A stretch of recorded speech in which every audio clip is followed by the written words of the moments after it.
The National Electrical Code, NEC, does not explicitly address whether you can use a panel cabinet as a junction box for new circuits after a service change. However, some NEC sections offer guidance.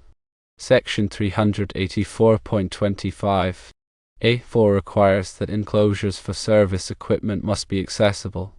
Section 312.6 A2 prohibits the use of junction boxes as enclosures for overcurrent devices. Section 312.8 defines a junction box as an enclosure designed for enclosing and supporting electrical connections. The authority having jurisdiction, or OJ, is the local enforcement agency. They interpret and enforce the NEC. The AHA may have requirements beyond the NEC. Ultimately, the AHA approves or denies using a panel cabinet as a junction box. Using a panel cabinet as a junction box for new circuits is not common. It can make it difficult to access circuits for future maintenance or repairs. It can also be unsafe if the cabinet is not properly secured to the wall.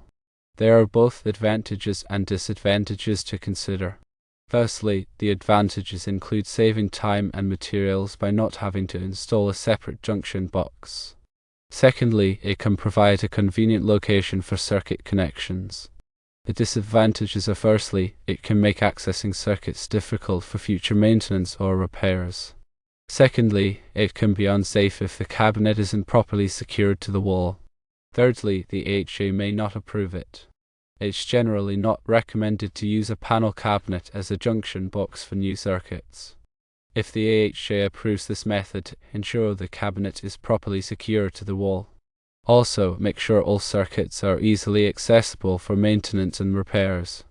To conclude, the NEC doesn't explicitly prohibit using a panel cabinet as a junction box for new circuits. However, it's not common and the AHA may not approve it. Installing a separate junction box for new circuits after a service change is generally recommended. When evaluating the suitability of using an existing panel cabinet as a junction box, it is crucial to consider several factors. These factors ensure safety, accessibility, and compliance with the NEC and local regulations. The physical condition of the panel cabinet is a primary concern.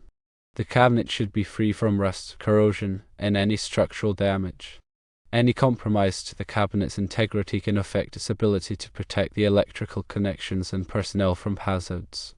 The cabinet must be adequately sized to accommodate the new circuit connections. Overcrowding the cabinet can lead to overheating and difficulty in accessing the connections for maintenance or troubleshooting. NEC Section 312.5 provides guidelines on the minimum space required for conductors and enclosures.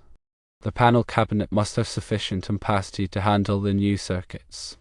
The existing panel cabinet's ampacity rating should be clearly labeled. Verify that it meets or exceeds the total load of all circuits, including the new ones.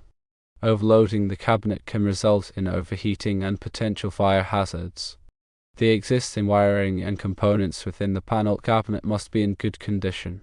Inspect the wiring for any signs of damage, such as frayed insulation or loose connections. Replace any damaged components to ensure safe and reliable operation. The panel cabinet must be properly grounded to provide a path for fault current. The grounding system should comply with NEC Article 250, which outlines the requirements for grounding and bonding. Ensure that the grounding conductor is properly sized and connected to the grounding electrode system. Verify that all circuit connections within the panel cabinet are made using approved methods and materials. Use appropriately sized wire connectors and ensure that all connections are tight and secure. Poorly made connections can lead to arcing, overheating, and potential fire hazards. The NEC requires that all electrical connections be accessible for inspection and maintenance. Ensure that the new circuit connections are easily accessible without having to remove or rearrange other components in the panel cabinet. Consider the labeling requirements outlined in NEC Section 110.21. A. Label all circuits and components within the panel cabinet to clearly identify their function and purpose. This will facilitate future maintenance and troubleshooting. Obtain approval from the AHA before using a panel cabinet as a junction box. The AHJ may have specific requirements or restrictions that you need to comply with. Failure to obtain approval can result in costly rework and potential safety hazards. If the AHJ approves the use of the panel cabinet as a junction box, document the approval in writing. Keep a copy of the approval for your records and make it available to future electricians or inspectors. This documentation can help avoid confusion and ensure that the installation is compliant with local regulations. If the existing panel cabinet does not meet all of the requirements for a junction box, consider installing a separate junction box instead. A separate junction box can provide a safer and more accessible solution for housing the new circuit connections. When selecting a separate junction box, choose one that is appropriately sized and rated for the intended application. Consider factors such as the number of conductors, the wire size, and the environmental conditions. Using a panel cabinet as a junction box can be a convenient and cost-effective solution in some cases. However, it is important to carefully evaluate all of the relevant factors to ensure safety and compliance with the NEC and local regulations. Always prioritize safety and consult with a qualified electrician if you have any doubts or concerns. Consider the long-term implications of using the panel cabinet as a junction box. Will it create any difficulties for future maintenance or modifications? Will it make it more difficult to add new circuits in the future? Think about how the decision will affect the overall electrical system over time. When making any electrical modifications or installations, it is essential to follow all applicable safety procedures. Energize the circuit before working on any electrical components. Use appropriate personal protective equipment, such as gloves and safety glasses. If you are not comfortable working with electricity, hire a qualified electrician to do the work. When routing new circuits into the panel cabinet, use appropriate wiring methods and techniques. Protect the conductors from physical damage and ensure that they are properly supported. Avoid running conductors through sharp edges or areas where they could be exposed to moisture or chemicals. When terminating conductors in the panel cabinet, use the correct tools and techniques. Strip the insulation from the conductors carefully and ensure that the bare wire is fully inserted into the terminal. Tighten the terminal screws to the manufacturer's recommended torque to ensure a secure connection. After completing the installation, thoroughly inspect the panel cabinet and all of the connections. Verify that all circuits are properly labeled and that all components are securely mounted. Use a multimeter to check for any shorts or ground faults. If you find any problems, correct them immediately before energizing the circuit. Before energizing the circuit, inform all relevant personnel that you will be performing electrical work. Post warning signs to prevent accidental contact with energized equipment.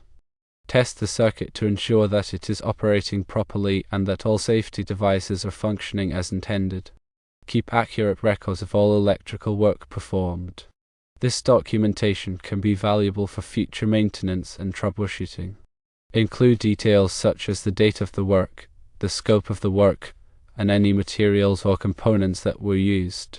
When making decisions about electrical installations, always err on the side of caution. If you are unsure about something, consult with a qualified electrician or electrical engineer. Following the NEC and local regulations is essential for ensuring the safety of people and property. Failure to comply with these codes can result in serious consequences, including fines, legal liability, and even injury or death. Staying up to date on the latest changes to the NEC is crucial for electrical professionals. The NEC is updated every 3 years to reflect new technologies and best practices. Take continuing education courses and attend industry events to stay informed about the latest code requirements. Communicating effectively with the AHJ is essential for obtaining approvals and resolving any issues that may arise. Establish a good working relationship with your local electrical inspectors and be responsive to their requests. Remember that the AHJ is there to help ensure the safety of the electrical system and protect the public. Considering the environmental conditions in which the panel cabinet is located is important. If the panel cabinet is located in a damp or corrosive environment, choose a cabinet that is specifically designed for that environment. Look for cabinets that are made from corrosion-resistant materials and that have a watertight seal.